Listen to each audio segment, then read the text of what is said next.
Alléluia. Amen. Dis à quelqu'un, invoque-moi. Invoque-moi. Invoque-moi. Invoque-moi. Yes. Ah. Merci Seigneur. Oh, Rabba Shakaya Vasata. Merci Saint-Esprit.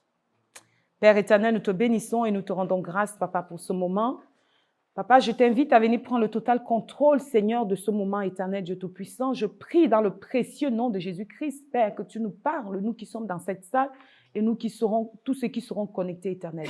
Je disparais afin que toi, tu apparaisses, éternel, que ma chair se taise, Père, et que seul toi prennes le total contrôle de ce moment pour la gloire de ton nom, Père. Seigneur, je sais qu'au sortir de cette veillée de prière éternelle, mon Dieu, mon roi, tu nous répondras dans le nom de Jésus. Amen. Tu nous répondras dans le nom de Jésus. Amen. Je sais que nous sortirons d'ici restaurés. Nous sortirons Amen. d'ici plus que vainqueurs, éternel Dieu Amen. Tout-Puissant. Nous sortirons d'ici avec des réponses, Père. Alléluia. Seigneur, sois béni, sois souverainement élevé, éternel. Sois magnifié, sois glorifié, éternel Dieu Tout-Puissant. Et que toute la gloire te revienne au précieux nom de Jésus-Christ. Amen. Amen. Gloire à Jésus. Amen. Invoque-moi. Nous allons prendre Jérémie 33, verset 3.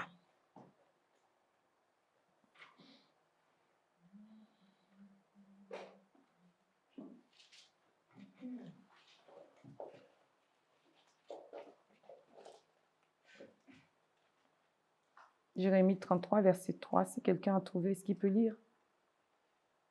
Je lis la parole de Dieu. Jérémie 33, verset 3. Invoque-moi et je te répondrai. Je t'annoncerai de grandes choses, des choses cachées que tu ne connais pas. Amen. Alléluia. Amen.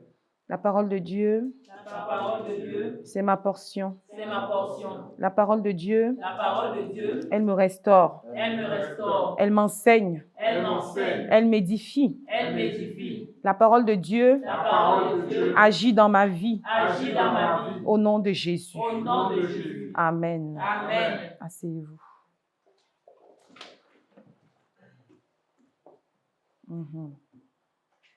Invoque-moi, je te répondrai, je t'annoncerai de grandes choses, des choses cachées que tu ne connais pas. Amen. Le verset 4 dit, car ainsi parle l'Éternel, le Dieu d'Israël, sur les maisons de cette ville et sur les maisons des rois de Juda qui seront abattus par les terrasses et par les épées. Alléluia. Amen. Invoque-moi, je te répondrai. Je vais parler de trois étapes. Amen. Amen. Je voudrais parler de 3 étapes ici. Ici, la Bible nous dit que Dieu parle à Jérémie.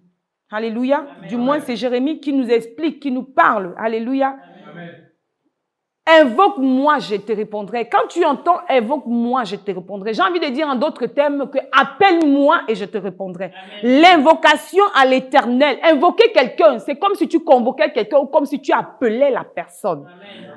En d'autres termes, ça veut dire appelle-moi et je te répondrai. C'est la promesse que Dieu fait à quelqu'un. C'est la promesse que Dieu fait à Jérémie. Il lui dit invoque-moi, je te répondrai. Ça veut dire appelle-moi, je te répondrai. Alléluia. Et nous avons pour habitude de dire que est-ce que quelqu'un connaît le numéro de téléphone de Dieu? Il y a une chanson qui connaît. Est-ce que tu connais le numéro de téléphone de Dieu? Alléluia. Et généralement, on prend ce verset biblique à la référence du numéro de téléphone de Dieu. Alléluia. Amen. Invoque-moi, convoque-moi, appelle-moi et moi, l'Éternel, je te répondrai. Alléluia. Amen. Il dit pendant le jour de la détresse, pendant tes moments difficiles, pendant les moments compliqués, appelle-moi et moi, l'Éternel, je te fais la promesse que je te répondrai. Est-ce que c'est bon jusqu'ici? Amen. Moi, l'Éternel, je te fais la promesse que je te répondrai. Convoque-moi et moi, l'Éternel, je te répondrai. Donc, la première étape que je voudrais parler ici, c'est de l'invocation. L'invocation. L'invocation, comme je disais en d'autres termes, c'est appeler Dieu. Alléluia. Amen. Convoquer Dieu. Et Dieu te dit que si tu l'appelles, si tu le convoques, il te répondra. Il veut par là te dire aussi qu'il n'est pas, du moins, sourd pour ne pas entendre ton appel. Alléluia. Amen. Il n'est pas sourd pour ne pas entendre ton appel. Alléluia. Amen. Dieu te fait la promesse que si tu m'appelles, au moment où tu m'appelleras, je serai là et je vais te répondre. Ça veut dire que quand tu prends ton téléphone, tu appelles Dieu, il est censé être au bout du fil pour te répondre. Bien-aimé dans le Seigneur, il y a des moments où tu te dis, je vais appeler quelqu'un, je vais prendre mon téléphone, je vais appeler ancienne Sandra. Mais tu es convaincu qu'en appelant ancienne Sandra au bout de son téléphone, elle te répondra directement. Alléluia. Amen. Quand nous appelons Dieu, quand nous convoquons Dieu, nous l'invoquons dans le but qu'il nous réponde. Nous ne l'invoquons pas dans le but qu'il ne nous réponde pas. Alléluia. Et parce qu'il a donné sa parole, parce qu'il t'a fait la promesse que lorsque tu l'appelleras, il va te répondre. Et je crois qu'à chaque fois que nous appelons Dieu, il nous répond. Amen. Je le crois. Je crois qu'à chaque fois que nous appelons Dieu, il répond. Je crois qu'à chaque fois que nous appelons Dieu, du moins, il est censé nous répondre. Puisqu'il n'est pas un homme pour se repentir, ni pour mentir de ce qui sort de sa bouche. Alléluia. Et il te dit, invoque-moi, moi l'Éternel, je te répondrai. Donc, il te le dit avec certitude et assurance. Alléluia. Amen. Mais le problème aujourd'hui avec nous, les chrétiens, c'est que nous invoquons Dieu juste pour un but. Comme le disait pasteur Michel tout à l'heure. Nous invoquons Dieu pour un but. Nous invoquons Dieu simplement quand nous sommes dans le besoin. Mais Dieu ne nous dit pas ici de l'invoquer simplement quand nous sommes dans le besoin. Amen. Dieu ne nous dit pas ici dans ce verset, Jérémie 33, verset 3, il ne nous dit pas, invoque-moi simplement quand tu es dans la détresse. Invoque-moi simplement quand tu es dans le besoin. C'est vrai que la Bible nous dit que quand tout va mal, réfléchis, et quand tout va bien, réjouis-toi. Et Dieu aussi, dans certains passages bibliques, il dit que invoque-moi aussi pendant le jour de la détresse et je te répondrai. Alléluia. Amen. Mais je vais faire comprendre à une personne ici que, bien-aimé, quand tu appelles ton frère ou ta soeur, tu ne l'appelles pas simplement quand tu as des problèmes. Tu l'appelles parfois pour prendre des nouvelles. Parfois parce que ça fait longtemps que tu ne l'as pas vu. Tu as besoin de savoir s'il va bien. Peut-être que tu as appris qu'il est malade ou elle est malade. Tu appelles pour savoir si ça va mieux, la santé va mieux. Peut-être que tu as besoin d'un renseignement. Peut-être que tu as besoin de quelque chose. Alléluia. Amen. On n'appelle pas simplement une personne parce qu'on a des problèmes et qu'on a besoin d'expliquer son problème à quelqu'un. Mais le véritable problème avec nous les chrétiens, c'est que nous appelons simplement Dieu quand nous avons des problèmes. Nous appelons Dieu quand nous avons des problèmes. Alléluia. Amen. Si nous déterminons Dieu comme notre Père, si nous appelons Dieu Papa, s'il est notre véritable Père bien-aimé dans le Seigneur, tu ne dois pas simplement l'appeler quand tu as des problèmes. Tu dois l'appeler aussi pour lui dire que « Papa, est-ce que tu vas bien? Tu as bien dormi? As-tu besoin de quelque chose? » Tu dois aussi lui dire « Papa, j'ai aussi besoin d'un câlin de ta part. Papa, j'ai besoin aussi que tu me parles. Papa, j'ai besoin de te voir. Papa, j'ai besoin d'échanger avec toi. Papa, j'ai quelque chose là, j'ai besoin de t'expliquer. » Alléluia. Amen. Mais je vais te poser la question ce soir, quelle est la place que tu donnes à Dieu dans ta vie? Amen. Quelle est la place que Dieu a dans ta vie en tant que chrétien? Quelle est la place que Dieu a dans ta vie en tant que fille et fils de l'Éternel? Alléluia. Amen. Est-ce que c'est le Dieu que tu appelles simplement quand tu as des problèmes ou c'est le Dieu que tu peux appeler à tout moment? Alléluia. Bien-aimés dans le Seigneur, il y a des gens qui n'ont pas compris que Dieu est leur Père. Il y a des gens qui n'ont pas compris que Dieu est ton Père. Il y a des gens qui mettent Dieu encore comme le Créateur. Aussi longtemps que tu le mettras comme le Créateur, il va agir comme Créateur dans ta vie. Je ne sais pas si quelqu'un est en train de comprendre ce que je suis en train de dire. Aussi longtemps que tu mettras Dieu comme Créateur, il agira comme Créateur dans ta vie. Mais si tu donnes à Dieu la place de Père, il agira comme un Père dans ta vie. Parce qu'il y a une différence entre un Père et un Créateur.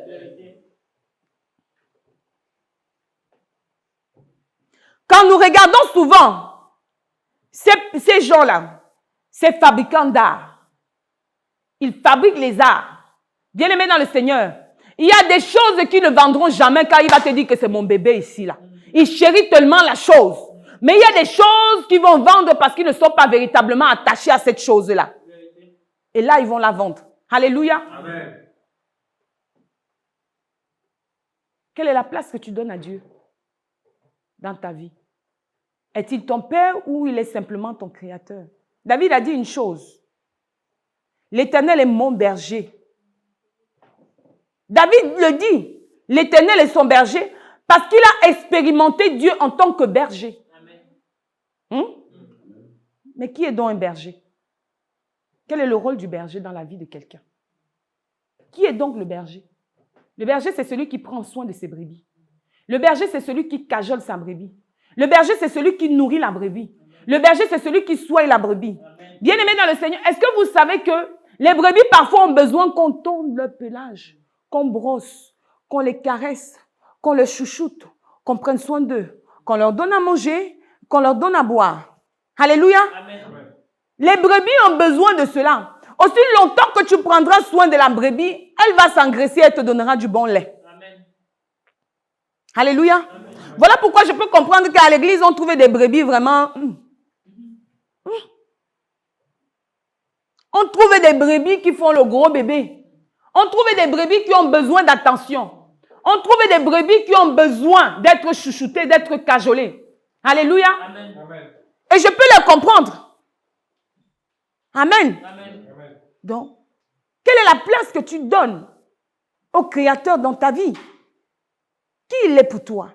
Est-il un père ou est-il ton Créateur simplement? Parce que aussi longtemps que tu lui donneras la place de père, il agira comme un père. Mais si tu lui donnes la place de créateur, il agira comme un créateur. Il te dit, invoque-moi, moi l'Éternel, je te répondrai. Alléluia. Amen. Invoque-moi. Oui, c'est une promesse qui te fait. C'est une promesse qui te fait. Et Dieu est toujours derrière sa parole. Amen. Dieu est toujours derrière ses promesses. Amen. Alléluia. Amen. Donc n'attends pas simplement quand tu es en difficulté. N'attends pas simplement quand tu as des soucis. N'attends pas simplement quand tu as des problèmes pour invoquer ce Dieu-là. Amen. Invoque-le à tout temps, à tout moment, à chaque seconde, à chaque instant. Comme j'étais en train de vous dire tout à l'heure que sucer l'évangéliste John, il a quelque chose. Il faut le sucer. Ça veut dire que la grâce que Dieu a déposée dans sa vie là, il faut prendre ça. Ce n'est pas pour lui. Ce n'est pas pour lui. La grâce que Dieu a déposée dans ma vie, il faut l'utiliser. Ce n'est pas pour moi. Et je le disais à l'évangéliste Victor, je ne sais pas si c'était hier ou aujourd'hui, j'étais en train de dire que Dieu nous utilise pour les autres, il ne nous utilise pas pour nous-mêmes. Dieu a déposé la semence en nous. Ce n'est pas pour nous, mais c'est pour les autres. Pourquoi tu gardes? Pourquoi tu retiens? Ce n'est pas ta chose. Dieu a déposé cela en toi pour que tu l'utilises pour les autres, pas pour toi. Alléluia. Amen. Donc, bien-aimé dans le Seigneur, tu es censé invoquer Dieu à tout moment. J'ai même envie de te dire à chaque instant. Comme il dit dans sa parole que ce livre de la loi ne s'éloigne point de ta bouche, médite-la jour et nuit, afin que tu aies quoi? Vous connaissez la suite. Donc, ça veut dire que si Dieu te donne la recommandation de ne pas éloigner le livre de la loi de toi, ça veut aussi dire qu'il te donne aussi la recommandation de ne pas oublier de l'invoquer à chaque seconde, à chaque minute. Amen.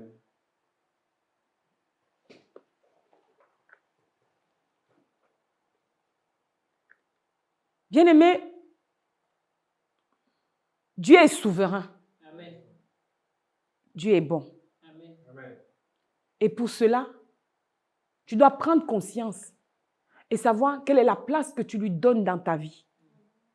De la manière dont tu l'invoques, c'est de cette manière qu'il va agir. Amen. Nous pouvons voir que l'Éternel agit en 3 dimensions. Il agit. Il a 3 dimensions. Il y a le Père, il y a le Fils et il y a le Saint-Esprit. Quand le Saint-Esprit arrive, ce n'est pas la même dimension que quand le Fils arrive et ce n'est pas la même dimension que quand le Père arrive. Alléluia. Amen. Et c'est pareil quand tu vas l'invoquer. Bien-aimé, quand tu prends ton téléphone, de la manière dont tu parles à ton père, ce n'est pas de la même manière que tu parles à ta mère, ce n'est pas de la même manière que tu parles à ta soeur, ce n'est pas de la même manière que tu parles à ton patron, ou à ta collègue, ou à une camarade quelconque, ou à une amie intime. Alléluia. Amen. C'est des différentes manières. Amen. Amen. Donc, il faut vraiment savoir où est-ce que tu positionnes Dieu dans ta vie et comment est-ce que tu dois ou tu peux l'invoquer. Et de cette manière, bien-aimé, je te garantis qu'il va agir rapidement. Amen. Alléluia. Amen. Moi, j'aime l'appeler le Dieu de la dernière minute. Pourquoi j'appelle Dieu le Dieu de la dernière minute? Parce que je l'ai expérimenté en tant que Dieu de la dernière minute. Plusieurs fois dans ma vie, Il a agi à la dernière minute. Il y a un verset biblique qui dit que mon Rédempteur est vivant, il se lèvera le dernier. Amen. Alléluia. Amen.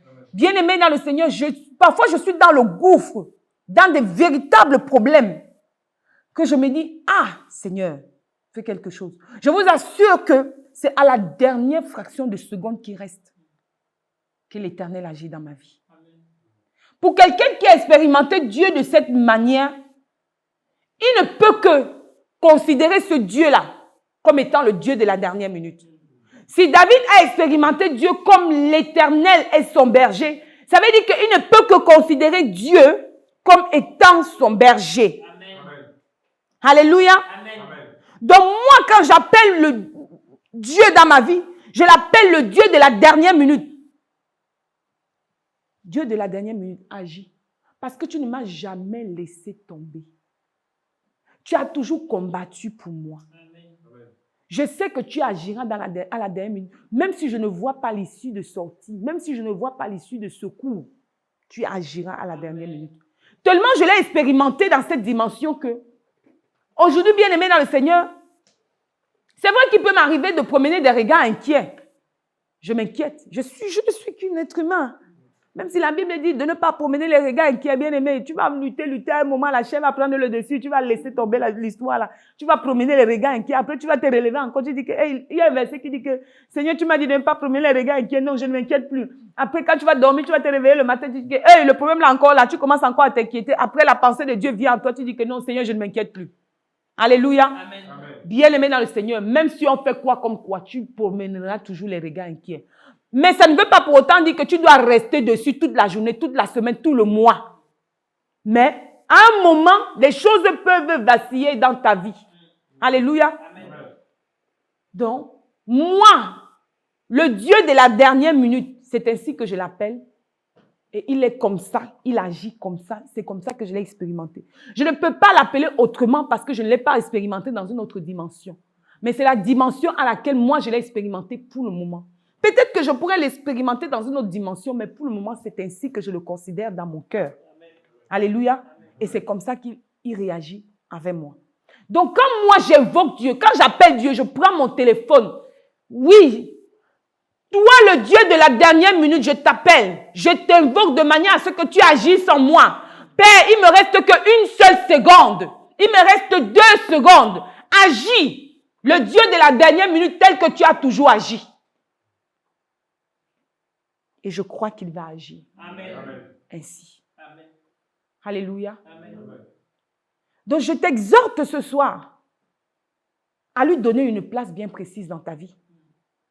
À lui donner un sens, à lui donner un nom.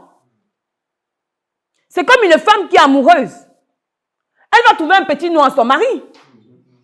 Ou un homme qui est amoureux, il va trouver un petit nom à sa femme.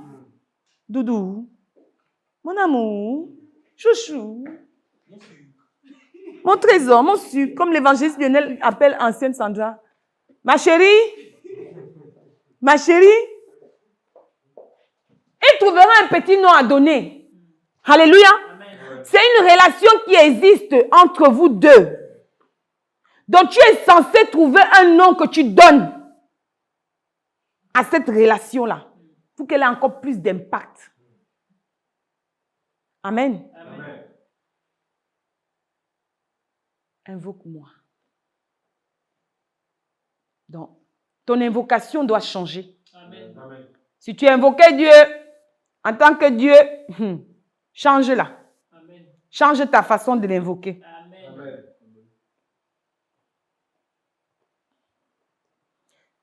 Numéro 2. La réponse. Invoque-moi et je te répondrai.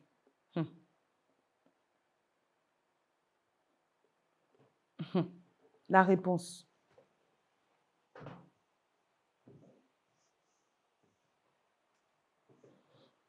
Bien-aimés, la maladie des chrétiens, tous les chrétiens, ils ont une maladie. Nous avons une maladie. La maladie que nous avons, c'est que quand on a fini d'invoquer Dieu, on n'attend pas la réponse déjà partie. C'est vrai, non? Oh. Quand tu as fini d'invoquer Dieu, Est-ce que tu attends la réponse? Tu te dis que la réponse va te trouver en chemin. Alléluia.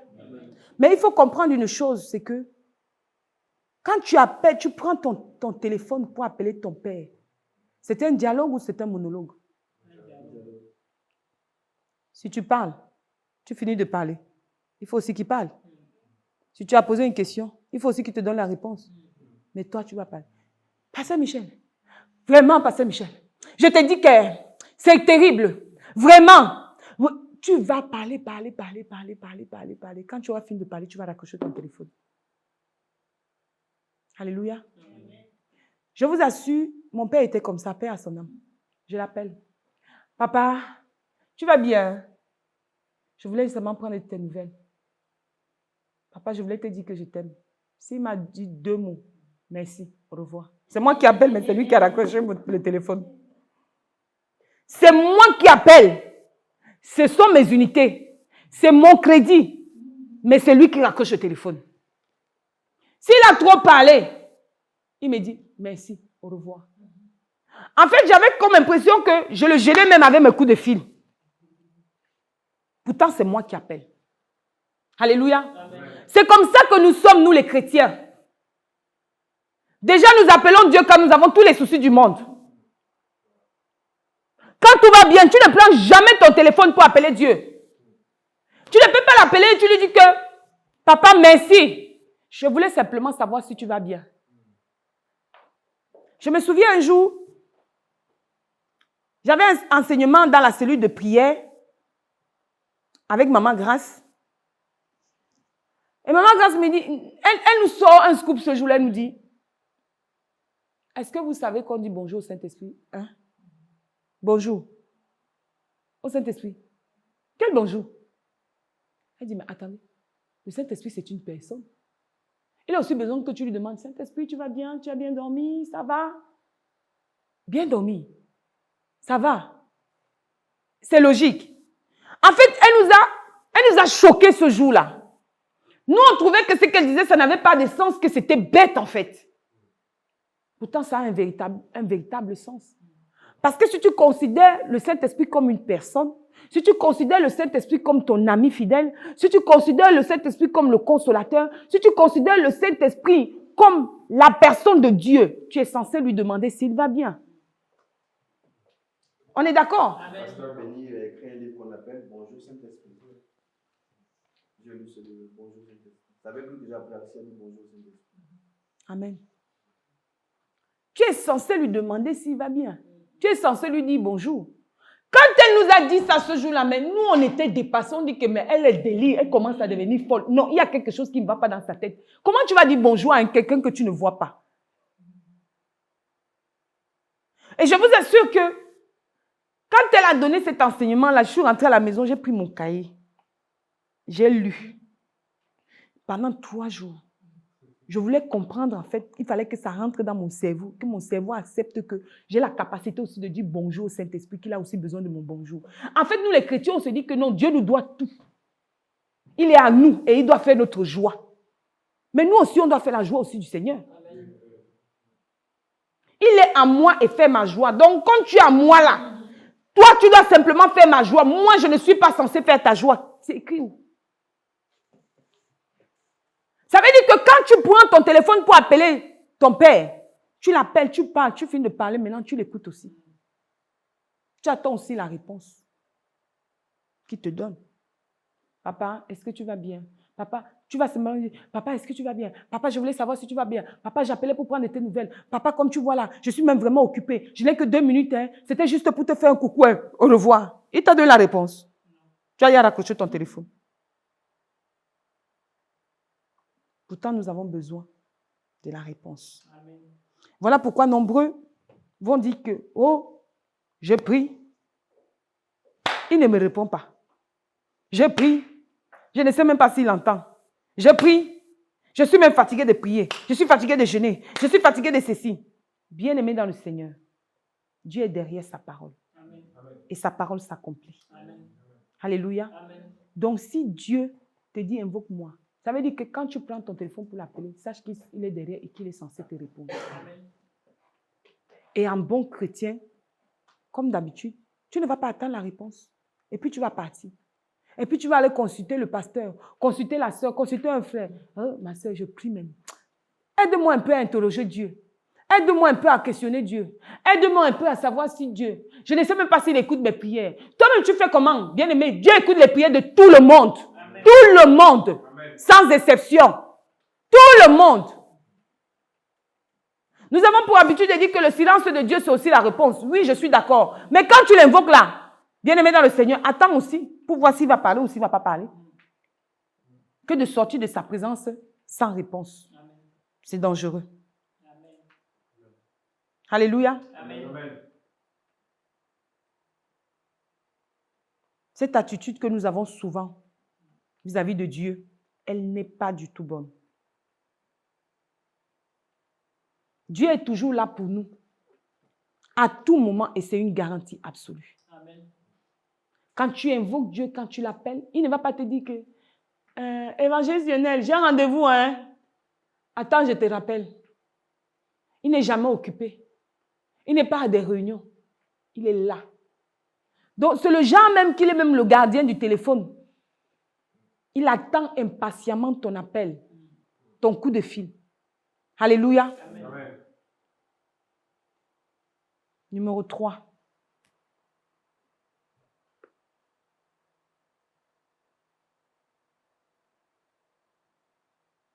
L'annonce.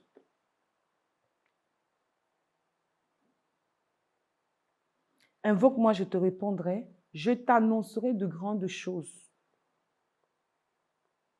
Je t'annoncerai de grandes choses.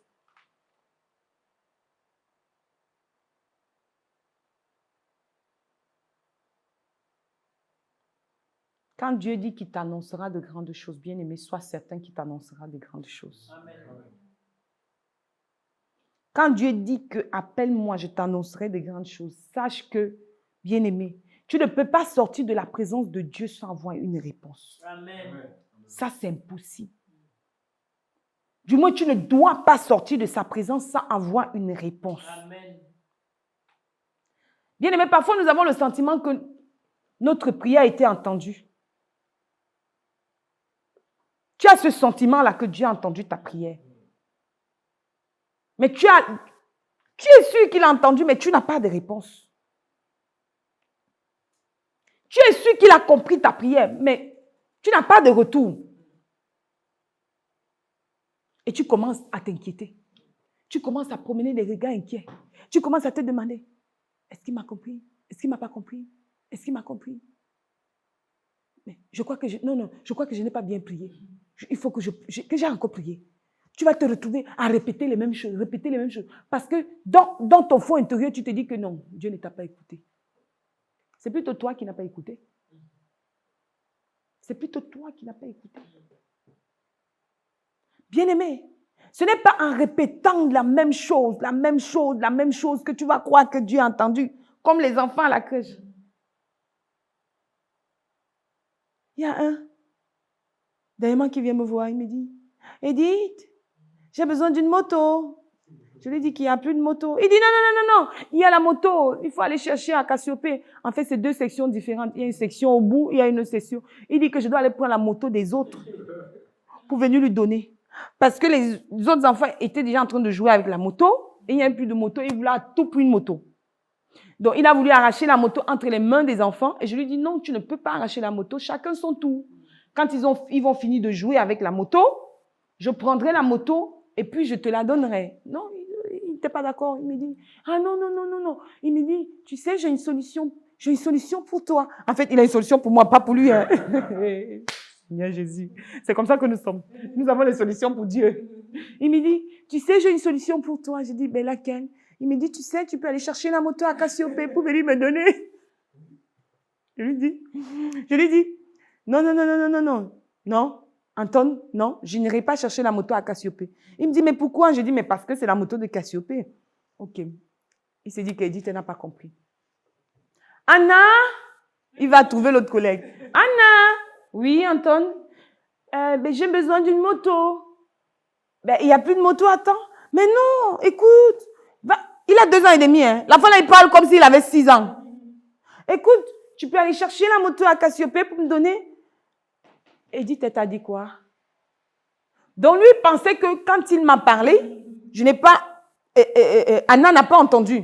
Pourtant, Anna a entendu. Anna lui dit qu'Edith t'a dit quoi? Non, c'est pas possible, tu attends ton tour. Il revient. Edith, mais j'ai besoin d'une moto, il faut aller chercher. L'enfant, il m'a répété ça. J'ai dit non, il retourne là-bas. On lui dit non, il revient. C'est comme ça que nous sommes. Nous les chrétiens. Toujours en train de répéter. Parce qu'on s'est dit que quand on va parler à Dieu une seule fois, il n'a pas entendu ce qu'on dit. Hein. Il faut qu'on lui répète au moins 18 fois. Parce qu'on s'est dit, en répétant 18 fois, ça va entrer dans ses oreilles. Bien aimé, la Bible dit qu'il n'est pas sourd. Il n'est pas sourd. Il n'a pas les oreilles du haut. Ni une main coûte. Est-ce que vous comprenez le sens de ce verset? La Bible dit que la main de l'Éternel n'est pas courte pour agir, ni son nuit pour entendre la prière. Alléluia. Amen. Quand on dit qu'une main coûte, c'est ceux qui n'aiment pas donner qu'on appelle les mains coûtes. Celui qui n'aime pas donner quelque chose à quelqu'un a une main coûte. Alléluia. Amen. Ni son nuit, ni son oreille dure pour entendre les prières. Ça veut dire que ses oreilles ne sont pas bouchées. Il n'est pas têtu. Les enfants qui sont têtus, généralement, quand tu leur dis quelque chose, il fait comme s'il n'a pas entendu. Pourtant, il t'a bien entendu. Mais parce qu'il est têtu, il va faire comme s'il n'est pas entendu. Donc, Dieu n'est pas têtu pour dire que ses oreilles sont bouchées pour ne pas entendre nos prières. Mais ce n'est pas en priant, en répétant, répétant, que Dieu va entendre ou bien qu'il va agir. Alléluia. Amen. S'il dit que appelle-moi, je vais te répondre. Et moi, je vais t'annoncer des choses que tu ne connais pas, des choses qui sont cachées. Ça veut dire que quand tu appelles Dieu, quelle que soit la situation dans laquelle tu l'appelles, quelle que soit la forme, alléluia, amen, tu ne peux pas appeler Dieu et sortir les mains vides. Amen. Tu ne peux pas aller dans la présence de Dieu et sortir bredouille. C'est que tu ne l'as pas appelé, bien-aimé dans le Seigneur. C'est que tu ne l'as pas appelé. Et tu ne peux pas prendre ton téléphone, appeler Dieu et qu'il ne soit pas au bout du fil. C'est que ce n'est pas ce Dieu-là qui t'a dit qu'au moment où tu l'appelleras, il va te répondre. Chacun doit se poser des véritables questions. Qu'est-ce qui fait que quand j'appelle Dieu, il ne me répond pas? Qu'est-ce qui fait que quand j'appelle Dieu, j'ai comme impression qu'il n'a pas entendu mon coup de fil? Qu'est-ce qui fait que quand j'appelle Dieu, j'ai comme impression qu'il n'est pas au bout du fil? Ou bien que j'ai eu un monologue ou au lieu d'un dialogue? Qu'est-ce qui fait? Alléluia. Amen. Ce sont des questions que nous devons nous poser. Bien-aimé, si tu vas dans la présence de Dieu et que tu sors les mains vides, j'ai envie de dire à quelqu'un que tu n'es jamais allé dans la présence de Dieu. Je suis désolée de te le dire, mais c'est la stricte réalité. Tu ne peux pas aller toquer dans la chambre de ton père. Tu entres dans la chambre de ton père. Peut-être tu vas toquer simplement pour lui dire bonjour et tu arrives, il ne te dit pas bonjour. C'est que tu n'étais pas dans la chambre de ton père. C'est impossible. Pourquoi ton père ne te dirait pas bonjour? Même s'il a des problèmes avec toi, son fils. Le bonjour, c'est gratuit, ça s'achète au marché. Il est censé te dire bonjour. Alléluia. Amen. Maintenant, si ton père ne te dit pas bonjour, bien-aimé dans le Seigneur, pose-toi la question, pourquoi mon père ne m'a pas dit bonjour? C'est que le problème est profond, il n'est pas superficiel. Et trouver la solution à cela. Pourquoi quand tu invoques Dieu, tu sors bredouille de sa présence? Pourquoi? Ça veut dire, bien-aimé, qu'il y a quelque chose qui ne va pas. Comme je disais tantôt, soit tu l'as invoqué mal, ou il t'a parlé, il t'a donné la réponse, tu n'as pas entendu la réponse. Tu n'as pas suivi la réponse. Tu étais dans la distraction. De la réponse est passée à côté de toi. Alléluia. Amen. Et comme il t'a dit, je t'annoncerai des grandes choses. Des choses que tu ne connais pas. Donc, dans la réponse là, il t'a annoncé quelque chose que tu n'as pas écouté. Dans la réponse là, il t'a dû te dire quelque chose. Parce que tu es distrait par autre chose, tu n'as pas entendu ce qu'il t'a dit dans la réponse. Parfois, les gens viennent me dire que, prophétesse, parle un peu à ton Dieu, parle à ton Père. J'ai dit à la personne que, attends, ce n'est pas aussi ton Père. Toi aussi, tu ne peux pas lui parler. Tout à l'heure, quand on venait, la diaconesse Christelle disait, j'ai lu dans la Bible que tout le monde peut prophétiser. Il dit, oui, ma fille, tout le monde prophétise. Il n'y a pas que les prophètes pour prophétiser. Tout le monde prophétise. Annoncer la parole, c'est prophétiser aussi. Amen. Tout le monde prophétise. Maintenant, où est placée ta dimension de foi pour croire à la prophétie qui va sortir de ta bouche? Parce que tout se détermine au niveau de ta foi. Tu vas t'élever comme ça, tu vas prophétiser. Comme un jeu. Mais en prophétisant comme un jeu, si la dimension de ta foi est élevée quand tu prophétises comme un jeu, la prophétie s'accomplit. Mais si la dimension de ta foi est faible, que pendant que tu es en train de vouloir prophétiser, tu me dis, je suis même en train de dire quoi? Qu'est-ce que je dis même? Qu'est-ce que je raconte même? Je suis désolée de te dire, ta prophétie, mais ça, elle n'agira pas. Alléluia. Amen. Tu peux te lever, prendre la décision d'imposer les mains à quelqu'un. Tu imposes la main à quelqu'un, la personne guérit instantanément sur le champ. Amen. Pourtant, tu n'as pas le don de guérison. Mais c'est parce que tu as fait jouer ta foi. Amen. Alléluia. Il y a souvent des gens qui disent que tu crois que tu es capable de guérir. Bien-aimé, le malade croit à tout. Prends même l'eau. Tu lui dis que l'eau, c'est là. Je te dis que c'est le sang de Jésus. Il va croire que c'est le sang de Jésus. Prends même, je ne sais même pas quoi, va tourner même la boue et tout dans de l'eau. Tu lui donnes, tu lui dis que ça va le guérir. Il va croire tout de suite qu'il va guérir. Parce qu'il lui cherche la guérison. Alléluia. Amen. Ce n'est pas la foi du malade qui agit, mais c'est la parole qui se cache derrière qui agit dans la vie de quelqu'un. Amen. Amen.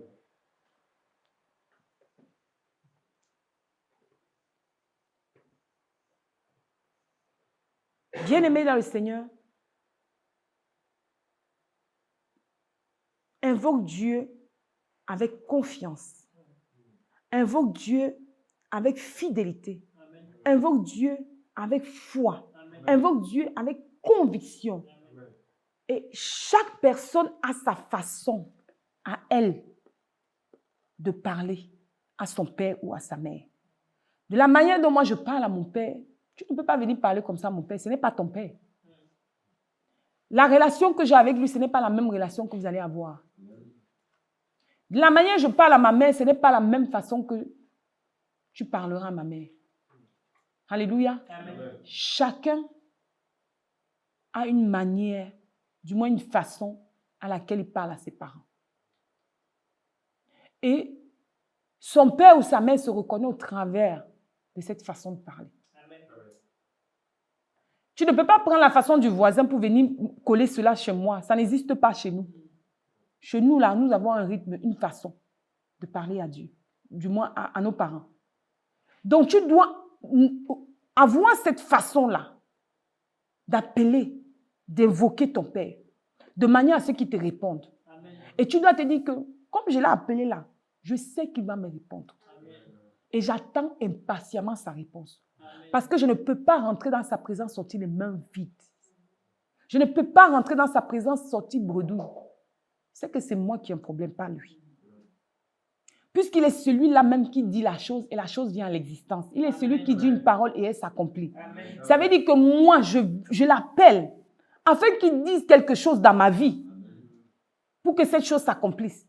Je ne vais pas forcément pour lui demander la guérison, le travail, le mariage, les enfants, parce que c'est ce que nous faisons en tant que chrétiens. Nous allons demander le travail. Donne-moi le travail, donne-moi les enfants, donne-moi le mariage, donne-moi l'onction, donne-moi ceci, donne-moi cela. Mais je vais aussi lui dire, papa, tu vas bien. Et j'attends qu'il me dise, oui, ma fille, je vais bien. Non, ma fille, je ne vais pas bien. Il peut aussi te dire, hein, Dieu peut aussi te dire que je ne vais pas bien. Parce que si nous avons les émotions bien aimées dans le Seigneur, les émotions qu'il y a en nous, c'est les mêmes émotions qu'il y a en lui. Amen. Il y a quelqu'un qui a fait un commentaire sur TikTok, sur une vidéo que j'ai faite. Quand je demandais aux gens de mettre vos sujets en bas pour que je prie pour vous. La personne a dit, j'ai envie que Dieu m'enlève les émotions que j'ai. Parce que ces émotions-là me font souffrir. J'ai dit à la personne que Dieu qui a mis ses émotions en toi là, il les a. Et tu ne peux pas lui demander de les enlever. Parce que si Dieu t'enlève les émotions, tu deviens un robot. C'est le robot qui n'a pas les émotions. Le robot n'a pas de sentiments. Si Dieu t'enlève ses émotions, tu deviens un robot. Donc si il a déposé ses émotions en toi, ça veut dire que lui-même, il a les mêmes ressentis que toi. Maintenant, il faut que tu saches pourquoi ces émotions que tu as te rendent malade. Tu as un problème. Il faut mettre maintenant le doigt sur ces émotions-là. Amen. Amen. Donc, si Dieu est malade, bien-aimé, il te dira que ma fille, je suis malade. Pourquoi tu es malade, Père? Parce que la terre va mal. Pourquoi tu es malade, Père? Parce que le péché est rempli sur la terre. Pourquoi tu es malade, Père? Parce que je suis en train de voir que la race que moi-même j'ai créée est en train de se détruire. Pourquoi tu es malade, Père? Parce que l'église se combat entre elles. Pourquoi tu es malade? Parce que des frères et des sœurs se détestent. Tout cela attriste le cœur de Dieu. Tout cela rend malade Dieu. Et peut-être que tu peux être un canal que Dieu a envie d'utiliser pour apporter la guérison. Que quelqu'un me dise Amen. Amen. Peut-être que tu peux être cet objet-là que Dieu veut utiliser pour résoudre un problème. Amen. Dieu, pour résoudre un problème, il ne descendra pas du ciel pour venir, mais il passera par des hommes pour résoudre le problème. Voilà pourquoi tu dois demander à Dieu, Seigneur, est-ce que tu vas bien? Mon Père, mon Créateur, est-ce que tu vas bien? Amen. Bonjour Saint-Esprit. Saint-Esprit, est-ce que tu vas bien? Saint-Esprit, est-ce que tu as bien dormi? Saint-Esprit, est-ce que tu as besoin que je fasse quelque chose? Ne va pas simplement appeler Dieu pour résoudre tes problèmes. Il a aussi besoin de toi pour résoudre un problème. Amen. Mais tu ne penses qu'à ta petite personne. L'ingratitude dans le corps du Christ. L'ingratitude dans nos prières. Écoute la prière des chrétiens. Oh Seigneur, tue mes ennemis, tue mes ennemis. Seigneur, je veux que tu m'élèves. Élève-moi, que mes ennemis voient ma gloire. Seigneur, donne-moi les millions, donne-moi le feu, donne-moi l'onction.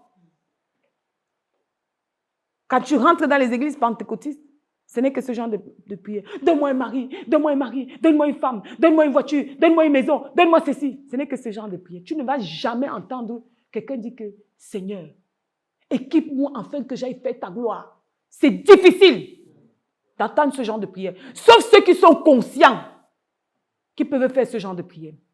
Saint-Esprit, je veux que tu te portes bien afin que tu continues à nous équiper pour qu'on ait fait ta gloire. Vous avez déjà entendu ce genre de prière dans le corps du Christ? On prie toujours pour nos intérêts. À quand donc allons-nous prier pour les intérêts de Dieu? À quand donc tu vas invoquer Dieu pour ses propres intérêts à lui, pas pour tes intérêts, pas que pour tes beaux yeux?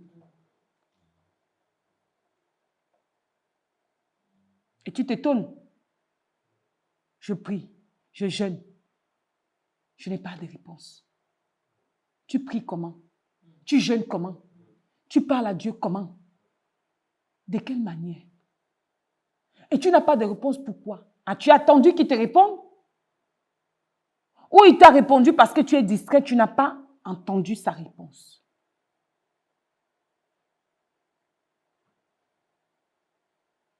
Bien-aimé, j'attire ton attention ce soir de manière à ce que ta prière change. Amen. Ta relation avec ton Père change. Amen. Non, je n'ai pas envie de dire ton Père, ta relation avec ton Créateur. Parce que je ne sais pas s'il est ton Père. À quel niveau est-ce que tu le mets? Parce qu'il y a des gens qui disent ici que ce n'est pas mon Père, c'est mon géniteur. Il y a des gens qui le disent. Hein? On est d'accord?